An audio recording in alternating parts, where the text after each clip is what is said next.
Yes, I'm Alessandro Giovanni Lunghi, and I'm the director and writer of Those Who Love Me Will Follow Me. This movie is about Daniela and Adam, which are mother and son, and their life is turned upside down the day in which Adam performs what it seems to be a holy miracle. And after that moment, Daniela's life is completely changed because she has to protect her kid from the exploitation that comes from people, from uh, big media, like represented by the talk show host in the movie, and by her husband, which is a priest, and it's Adam's father that wants him to be the big new messiah. Hello, my name is Anna Benna, and I made a film called Chicken, which is about a moment where a woman and a chicken meet. It's about domestic abuse. It's about the freedom, or like trying to break out from pain and a cycle of abuse. And it's about smoking a cigarette with a chicken. So yes, the idea comes from two main pieces of literature and popular culture that are the Karamazov brothers, the Dostoevsky's book. So there is that, and then there is a piece of popular culture. There is a marketing campaign that a company called Jeans Jesus used to do in Italy, and I believe it was 70s or late 60s. In which this big photographer, Oliviero Toscani, took this picture for this brand of an ass with like very short jeans, and the saying, the catchphrase was "Chi mi ama mi segua," which means "Those who love me will follow me." That is like a biblical quote, and for the first time in the very Catholic Italy, something religious and spiritual was used for marketing reasons, and so there was this first exploitation of the spiritual and religious culture of Italy in order to sell more and to serve capitalism, I would say.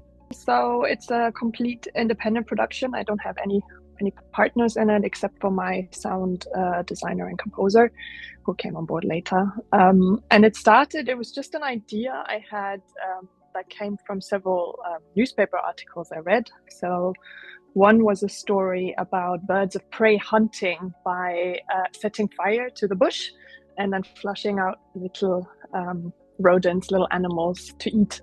So I found that image of like the birds with the fire in their talons really interesting. And then at the same time, I also read a story about a man who set his ex-girlfriend's house on fire, and then the judge was like, "It's okay, it was a crime of passion." So this kind of, yeah, arson and passion and also weird gender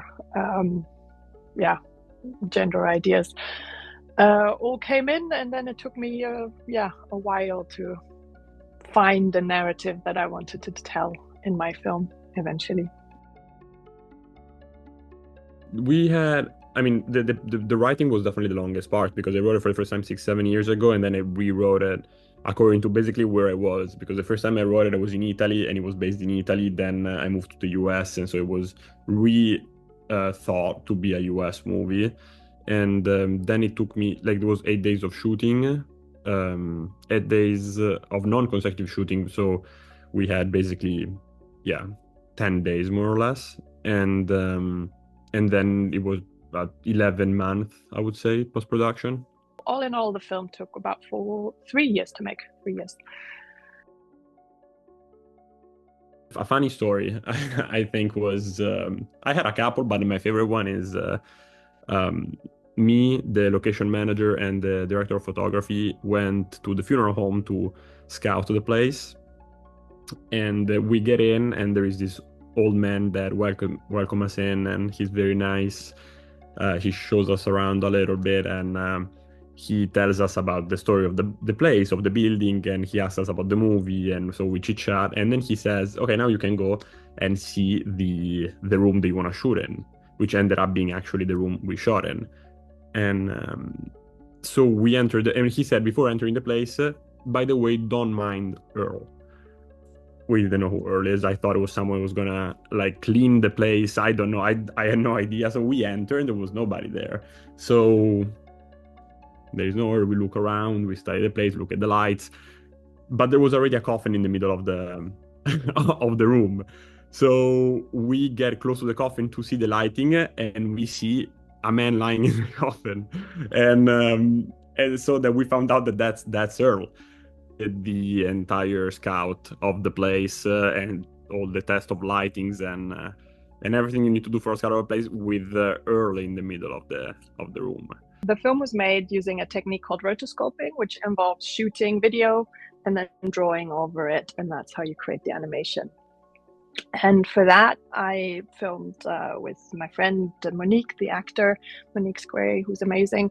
And I also filmed some chickens. Some of the chickens came from YouTube. Some of the chickens live in this beautiful little garden in Landskrona in Poland, where I attended a couple of workshops. And I asked the owners if I could go into the garden to film the chickens. And I said, oh, yeah, you can, but we don't have the key, so we don't know how to get you in. But you can go to the fence and you can like tempt them with bread to come closer to you and then to film them. And then for the moment when the chicken like bites into the cigarette, what I did was I took a can of beer, I put some bread on it, and then the chicken came and ate the bread. And that was a really, really funny little video to like have the chicken and the beer and the bread. I have to say this was really like a life-changing film for me because besides the fact that it was the biggest film I've done so far, and besides the fact that technically and I've learned a lot, and I've learned a lot about how to, in general, make a movie because I've made movies before, but they were much smaller, much more contained. This one was a pretty big movie, and especially with a very low budget, so we really had to get creative. But besides that, what really was life-changing was the fact that I had to adapt the script that I made in Italy and for Italy to Texas. And when I decided to do that, it was for me necessary to make some pretty delicate decisions. And one of this was, who is this Jesus Christ gonna be? How it's gonna look like? And to me, it made sense just making it a black kid because I think that if Jesus Christ will come back, that's my personal opinion, in 2024, 5, 3 America, I think he would probably come back as a black kid.